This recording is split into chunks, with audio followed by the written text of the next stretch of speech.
This is your reality check.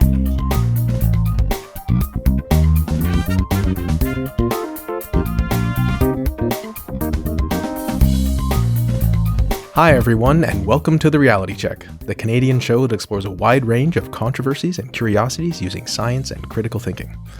I'm your host, Darren McKee, and with me as, well, there's no more usual anymore, but for today, we welcome Lars, who's going to give us an overview of inflation and some related economic issues. Although economics governs much of our lives, many of us have either forgotten or don't know how things work, or we just wouldn't have to know.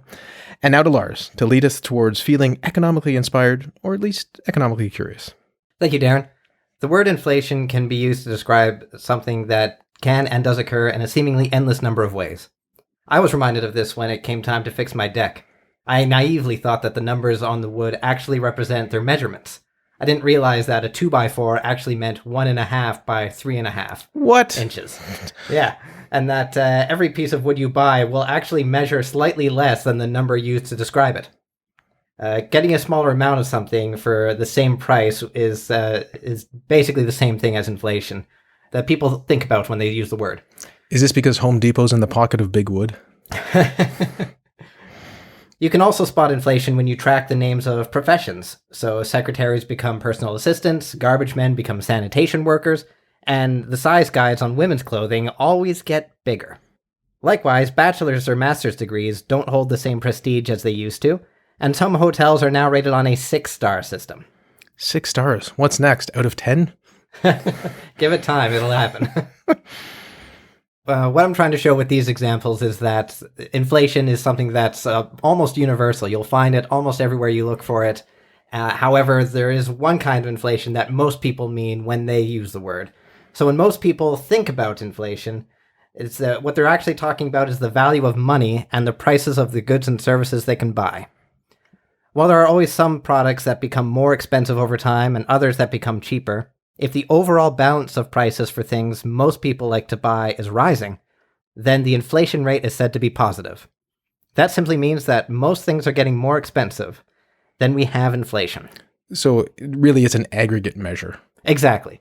Yeah, you take all the prices, you figure out whether overall they are rising and falling, and then you can figure out whether you have inflation or, as we'll get to, deflation. So when you hear that the inflation rate is 2 or 8%, that means that it'll cost you 2 or 8% more money this year for the same goods and services as it would have cost you last year. So a cup of coffee that cost $1 last year will cost $1.02 or $1.08 this year. Likewise, a $10,000 car will cost you $10,200 or $10,800. These increases can really add up, especially if they compound year on year and if your wages stay the same. And if you don't live in places with $1 coffee and $10,000 cars. If you know where to look. Yes. So when overall prices are rising, we call that inflation. And if overall prices were to fall, we would call that deflation. There are several pros and cons to both inflation and deflation. However, when you add up those pros and cons, the majority of economists and politicians will prefer a small inflation rate, usually 2%. Let's start with the obvious. It would be awesome for you, me, and everyone else if everything got cheaper. Yes. Yeah. You could start saving for something expensive, and by the time you have enough money to buy it, it would have gotten cheaper. This might have already happened to you if you have ever saved up for a brand new computer. You may have even decided to hold off on buying a piece of technology until it improves or its price falls. Yeah, that is often the case with technology. Yeah, so what's the problem? Well, when you realize that your spending is my wages, and my spending is your wages, if everyone is spending less often, then the people who manufacture, research, distribute, and sell everything will not be getting paid as much or as often, and on a larger scale. That means you get paid less too.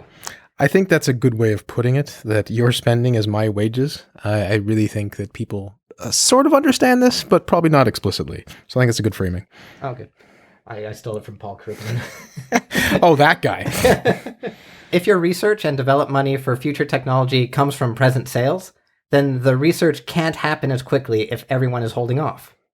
It also means that you are less likely to invest in anything, since your savings are automatically becoming more valuable over time. Fewer investments means less research and development, and the available goods and services will be worse.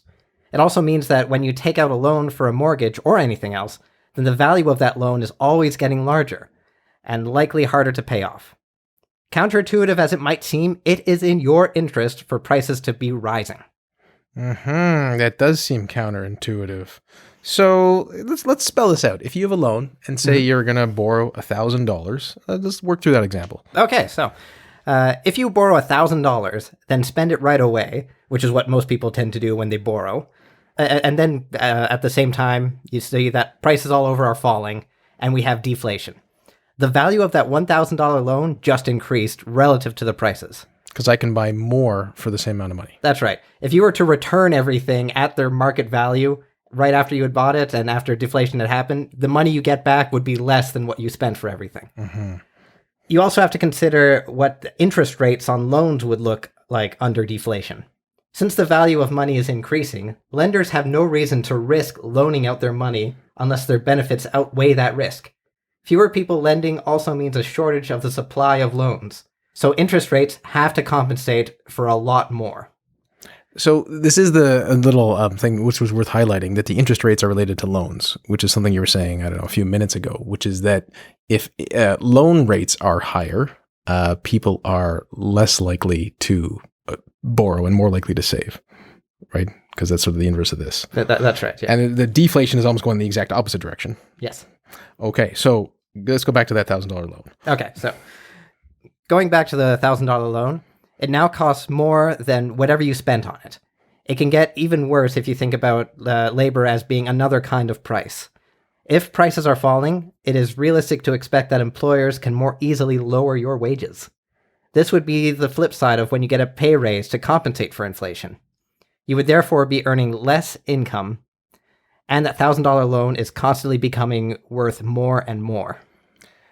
So just because I know economics is not everyone's forte, it's worth spelling out. And I think the examples with inflation are great because more inflation, more people think, well, I need more money because prices are going up. My wage has to be pegged to inflation. So then it is comparable and it stays the same. But as you said, if there's deflation going on, then the same logic would apply and then your wages would go down by a similar amount.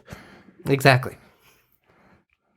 And of course, there's you run the risk that in a world where sometimes you have inflation and sometimes you have deflation, employers would be tempted, let's say, to complain about deflation as an excuse to lower wages, even though the circumstances in the real world don't warrant it. They would never do that. But in an inflationary world, that temptation is removed. Yes. Let's compare this scenario to an economy with inflation. Lots of people and businesses need to lend out money or else its value will be eroded away. And so they have to compete against each other to find borrowers. The borrowers will see their wages rise over time, and so as long as they are paying off the interest rate, that $1,000 loan actually gets easier and easier to pay off with every year you have inflation. Okay, you might have to spell this out. So why are businesses competing to lend out money then? They're competing to lend out money because if you have deflation, their money, the hoard of money they're sitting on is always getting more and more valuable. Mm-hmm. However, under inflation, that pile of money they're sitting on is getting less and less valuable. And they want to lend it out at a higher rate, interest rate, so to speak, than the inflation rate to then make money. Yeah, they want to lend it out at the highest rate possible. However, so does everybody else. Uh-huh. Everybody else with a pile of money wants to lend out their money so that it's either growing or not shrinking as fast. Yes. And so for that reason, they're going to give better terms than if there were fewer people offering loans and if they weren't guaranteed profits by just sitting on their money in the first place. So then there's like almost a market price of a lower interest rate, which is everyone's willing to sort of utilize, for lack of a better term, where people are willing to lend at and you're willing to borrow at. That's exactly correct, yes. Okay. So the case for inflation is the opposite of deflation. Debts become easier to pay off over time, and those who loan money have an incentive to have you pay over a longer period of time, whereas with deflation, all creditors will try to recoup their loans as fast as possible as the money becomes more valuable to them than the debt. What is referred to as a credit crunch. Mm-hmm. The timeline of these things is very important. Mm-hmm. Obviously, inflation can go too far, causing prices to become too high for anyone to afford, or it makes a mockery of your local currency, such as what happened in Weimar Germany or Zimbabwe. So, a low but positive inflation rate is ideal. That makes sense. Can you expand on either of those examples? Yeah, sure. So what happened in those countries is similar to almost every other case of hyperinflation, where governments create new money faster than the economy is growing, and people are spending the money as fast as they can, correctly expecting the money to be worth even less in the future. New denominations of banknotes start to appear. Like in Zimbabwe, you had a dollar that started out as being worth the same as an American dollar, but over the course of several years, between mostly 2000 and 2010, became worthless. We talk about an 8% annual inflation rate as high. At its worst, the inflation rate in Zimbabwe was about 80 billion% per month. So you're saying that's more? Yes. 80 billion%. In a month. This is not even an annual rate. How was your March? You wouldn't believe it. Yikes. The mint in Zimbabwe even printed $100 trillion banknotes. And by 2009, one United States dollar was worth approximately 2.5 billion Zimbabwe dollars. It sounded like a Simpsons plot now. $1 trillion bill. Exactly. So I hope the problem with too much or too little inflation is obvious now. So then what's the problem with 0% inflation? In the real world, it's difficult to predict exactly what inflation is going to be from month to month or year to year. And it would be too easy to miss a 0% target and end up with deflation. Increasing inflation from 0 to 2% means you can still save your money, but that you would be better off investing it in the long run. Prices are more or less stable, and employers even have a little bit of wiggle room to increase wages when firms do not grow. Psychologically and culturally, workers find a pay cut to be unacceptable, even a 1% pay cut. However, if inflation is 2% and they get a 1% raise, they will be happier. Even if in real terms, it's the same thing. This is the reason why 2% is the target for most advanced economies today. That is how people tend to see things. Also, because not everyone's an economist, real terms doesn't mean like really sincere terms. It means real money terms, yes? That's right. It means money adjusted for inflation. Yes, so almost like constant dollars in some way. Yeah.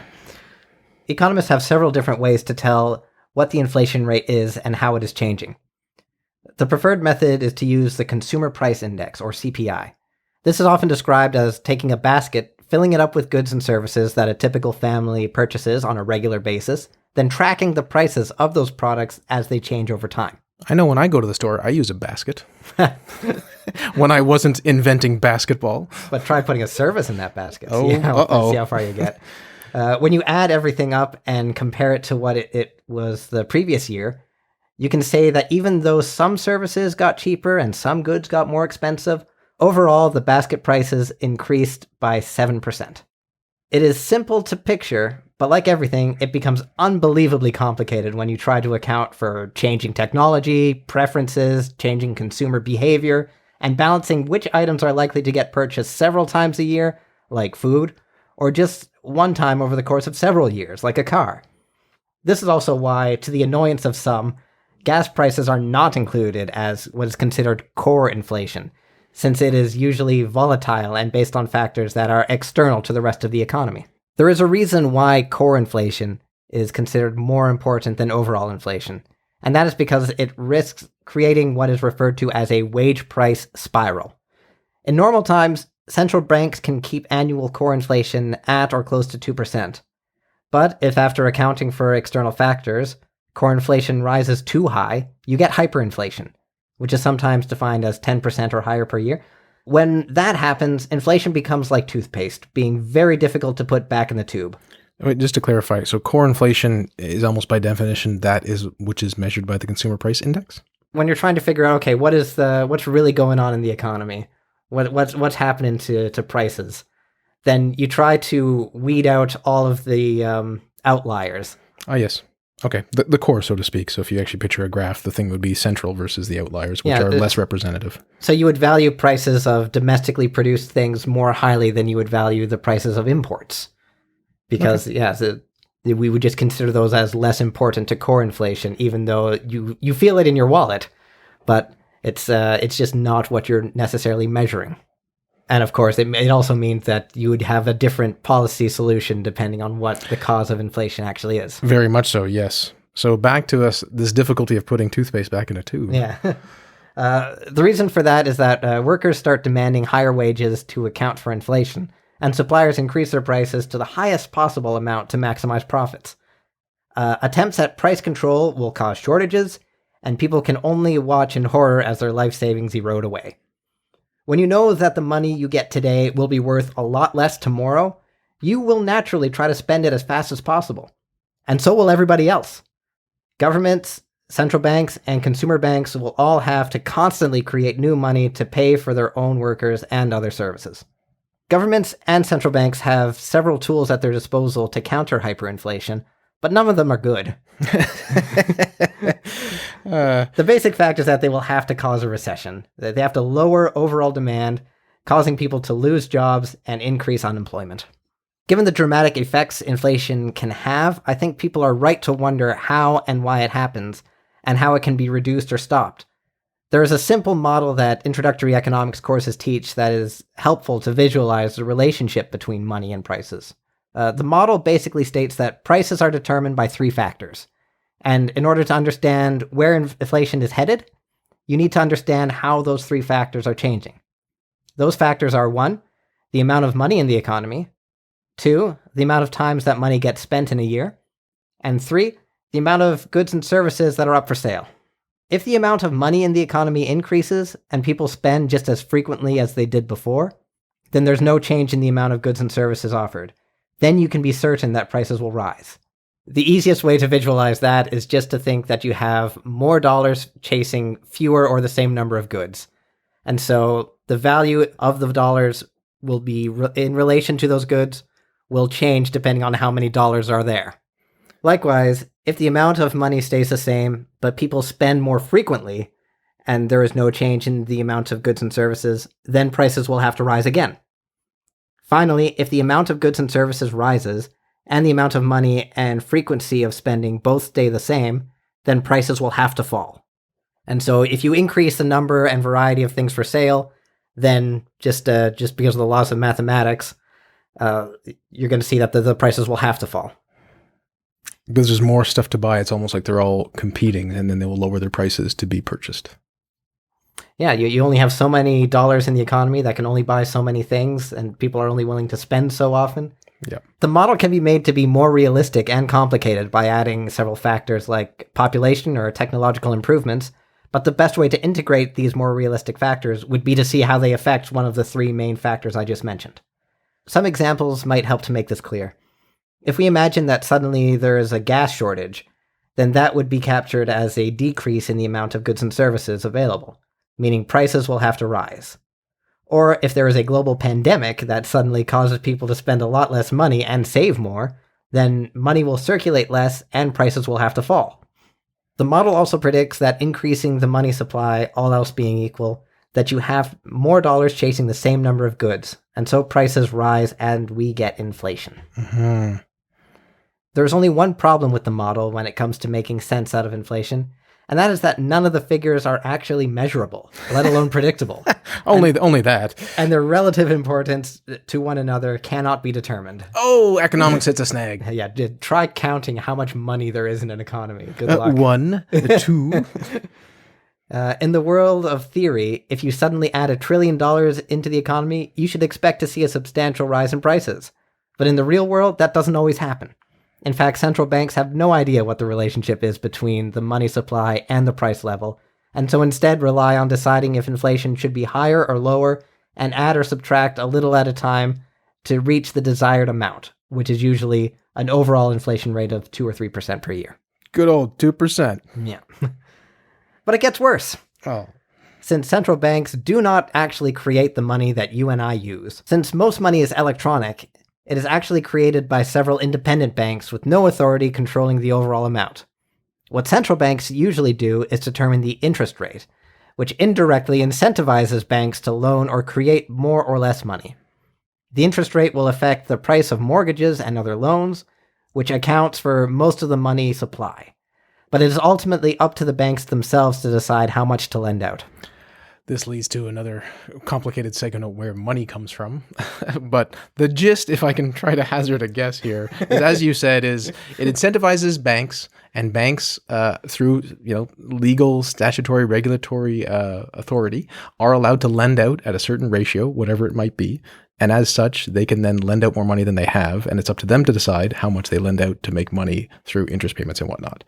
And they're using the calculation of the interest rate to then factor into that decision. So they are part of the process that helps create money, but the factors that they take into account are from central banks, which, as you said, don't typically print money, even though the federal government can. The Central Bank of Canada can tell the mint how many new coins to make and how many new banknotes to print, but that only accounts for a small fraction of the money we use.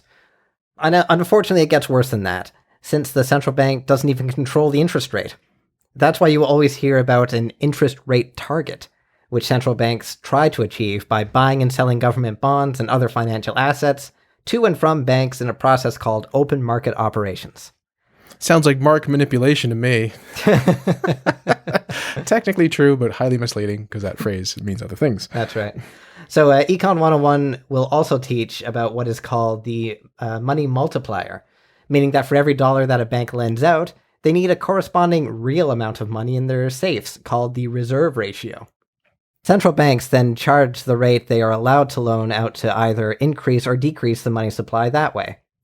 What Econ 101 does not teach is that the reserve ratio is actually 0 and has not been positive for over 50 years. Yeah, a ratio of 0 is a bit of an odd statement, but we know what you mean. Yeah, so the idea that banks need to have a certain amount of real money in their safes in order to lend out a certain percentage is a myth. They can create as much money as they want, as often as they want. Good to be a banker. Yeah. So what is to stop banks from simply conjuring unlimited money? The answer is that it depends entirely on their ability of their loans to be paid back. In other words, market forces based on interest rates and their relationships with other banks. Banks can invent new money to create a mortgage, but that new money also creates a debt. And if you are paying your employees with a debt that turns bad, then you, as a bank, will become insolvent and become bankrupt. Oh, a bank going bankrupt. That's embarrassing. It happens more often than you would think, just not in Canada. Figuring out how often money is being spent, let alone controlling it, is similarly impossible. The best you can do is add up receipts and look for trends which themselves are a poor guide to the future. Think of COVID. I hope by now I've convinced you that inflation is messy and complicated, and so let me try to address some common myths about what causes inflation. So myth number 1. Central banks are printing too much money, shut down the photocopier, and prices will return to normal. Yeah, that photocopier that makes all the money. All right, Mr. Strawman. As I mentioned earlier, central banks are not responsible for most of the money that we spend. They do tell the mint how much cash to print, but that is a very small fraction of the money in our economy, about 2%. They also buy government debt as well as other financial assets, and in a process known as quantitative easing, or QE. Since the money created for QE does not actually pay any people's wages, it does not easily find its way into the wider economy, and can't affect prices of staple goods like groceries. The money they spend on government debt, however, can be inflationary, since that money can find its way into the economy depending on what the government is spending money on. Thanks for clearing that up, Lars. What's number 2? Myth number 2.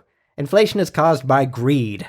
Suppliers and stores know people are expecting high prices, so they know they can get away with gouging customers and raising prices. Practically highway robbery. There's no evidence that people have gotten greedier. The fact is that suppliers will always and everywhere sell their products at the highest price they possibly can. Wouldn't you do the same? This is a theory that prices should only be as high as their input costs. So a can of soup should cost as much as its ingredients, plus the can, plus transportation and grocery store wages. But the real world works according to supply and demand. When you pay to see a movie, you don't pay more to see a movie that costs more to make. People are not getting greedier. Rather, demand is increasing and people are more willing to pay higher prices. Otherwise, competitive forces would cause people to seek similar products from any competitor who undercuts them. It's an interesting point about what things cost, and I think people's intuitions bounce around all over the place, right? And certainly if they flip it around of like what they're willing to sell their labor for, then you're like, well, I want it to be not exactly what subsistence level for me is, but what it's worth on the market. And so market does clear prices. Another reason why greed is a bad candidate for explaining the rise in inflation is because it would not account for when prices do fall sometimes. People became less greedy for that specific month, Lars. Of course. Yeah, we need a greed index. Exactly. Christmas, you're really greedy. January, oh, I've had too much greed. I need a break. I'm going to go to the gym. And one other, I won't call it a myth, but one other common cause of inflation that's thrown around is the idea that the government spending during the COVID lockdowns has become inflationary in the long run, that they created a lot of new money, gave it to a lot of people who sat on it for most of the pandemic, and that now the pandemic is over, they're all spending it, and that's causing inflation. That's plausible. That's it's perfectly in line with theory. The only problem comes when you try to account for how big you would expect it to be based on the inputs. So that's a very good point. So I'd heard that theory too. Sounded plausible to me. But like good critical thinkers, we should ask, okay, so what's the magnitude? Exactly. So say that is one of the reasons, one of the hypotheses to explain inflation, and we don't want to fall prey to the single cause fallacy. So there's going to be multiple reasons why inflation occurs. And if that is one of them, so be it. But then how much of it does it account for? And that's what's very difficult to calculate. Exactly. So basically it's a story. Everybody who wants to talk to you about inflation is basically telling you a story. So where does this leave us? My takeaway is that when someone claims they understand inflation, they probably don't. Don't trust anyone who makes predictions about when inflation will rise or when it has peaked. Everyone has stories, but nobody has a sophisticated, working mathematical model that can make predictions. Otherwise, they'd be the trillionaire. Well, thank you, Lars. That was great. My pleasure.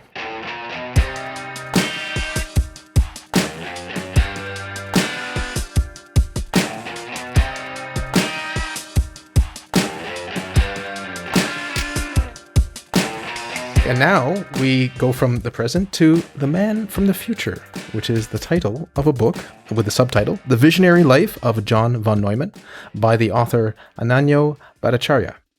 So this is a biography of John von Neumann, which I thought was really solid, and he is one of the smartest humans I think humanity's ever had. I don't know what that list would be, but he seems to be on it.